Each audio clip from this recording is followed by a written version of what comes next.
I have just noticed there are 3 questions. I didn't read or listen to anyone. Let's see what we have. Well, I did review. From Michael, in a few months I will be going off to college and moving into dorms where things like candles, incense, and blades are prohibited for safety reasons. Any suggestions on safer alternatives? Can I do without any of them entirely? Wow, dorm rooms have changed since I've been there. I had all my stuff, and of course I lived in an air-conditioned dorm and had a window, and I don't think I would have survived without my candles and incense, but you can. That's the beauty. I don't know how far along Michael is in his practice and how often he does high magic and spells or practical magic, but I do rituals and spells without any enhancements. I think anyone can. You don't need all the embellishments if your intent is, that's what it is, your intent. The rest of the stuff is just fashion. I think it is important to some people, but as long as I've been practicing, I'm at the point now, less is more, and I don't need everything. I can just have a table, and I'm good. But there are substitutes. I don't know what they would be because I've never had to substitute. I think you could listen to Rabbit Man's video tomorrow, because I'm sure, being the teacher he is, he will have some very creative ideas. But yes, I think you can do without them entirely. Safer, incense is, I think incense is safe anyway, but I don't know. Just try to do some of your spell work work on your intention and visualization, and see what happens. Maybe you can do it that all the time. One altar cloth with maybe some indentations on it or decoration in the body of the print might help. Just remember, less is more, you'll find your way. The next question was Zombie Duck K. My aunt recently went to a naturopath healer and was told that her tongue piercing was interfering with her energy flow to her head. She doesn't wear her tongue ring anymore. I really like piercings and tattoos and plan to get some when I'm older. My question is, what is your opinion on tattoos and piercings? Do they affect energy flow? Do the metals or dye affect your energy? Does the placement of meaning of the modification affect or change your energy? A naturopathic healer. My sister's a naturopath. Has been for, well, she's in her 60s. She learned it in her 20s, so do the math. She's never called herself a healer, though, and I don't think she would ever give that kind of advice, because I just know she wouldn't.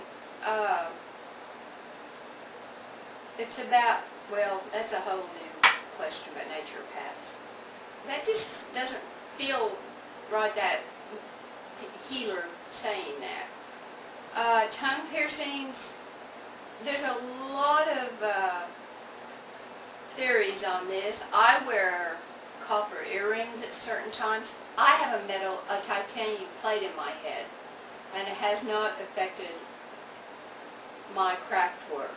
Had a surgery, so if anyone's an expert on it, I think it would be me, because I have metal in my head.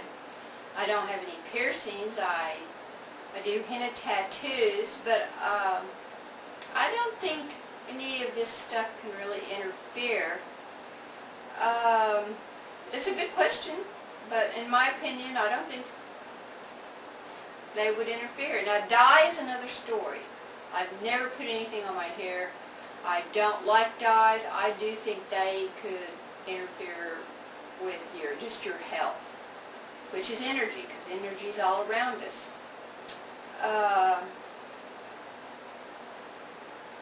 Energy can change it's changing all the time. It's moving around us all the time. I think just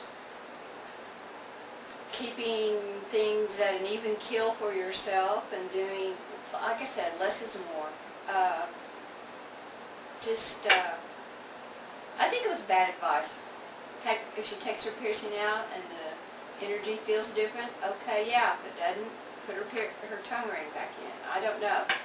You have to experiment, but energy work, we're all doing energy work every day. And if metal interfered, I guess that's not an opinion, that's just my experience. I have a metal plate in my head that doesn't interfere. Gourmet as hand. My two kids are always at my side when I'm at home. I'm still learning and am curious as to if they can be in the room with me when doing ritual spells and meditation. I find that if I keep them out, they scratch at the door in a very persistent manner. This would be very distracting, and they are such a positive energy in my life. Can they pass in and out of my sacred space of the circle? At first I thought it said cats, and then I looked closer. Kids, you're meaning children, right? Not goats. I'm sorry. I don't like the word kids. It means goats. Children. I have animals.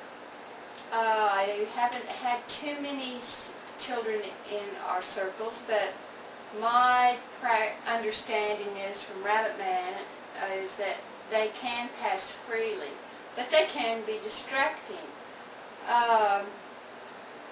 You could teach them to meditate and be quiet and still with you. That might be because when you shut them out, of course they're going to want to make up noise and distract you. So why don't you be a pagan parent and bring them in and teach them? I don't know their ages, if they're like little babies, toddlers. No, they're not. They're too young, and I don't know how I would do that. I guess I'd have my roommate or spouse or significant other take them while I was doing my work.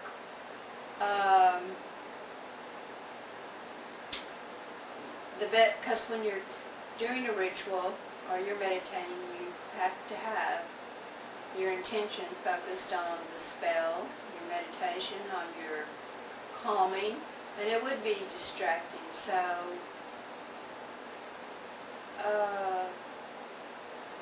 I don't know how I would do that. I don't think they need to pass in and out of a circle. If they can sit there and be quiet and kind, and if they need to leave, it's just teaching them how to respect a circle and their elders, and it's going to take time and patience and reinforcement and consistency like anything else.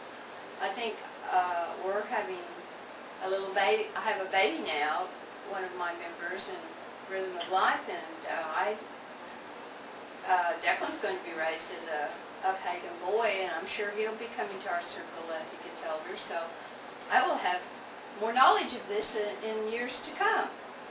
But when you figure it out, let us know. That's a tough one, though. I think they can pass in and out freely. You don't have to cut for children. They're kind of magical anyway. These were not short questions for me. I go on. They weren't yes and no, and I don't know. But on and on we go. Have a good weekend. Fly low, as my mother always said, and be safe and keep cool. Peace. Till next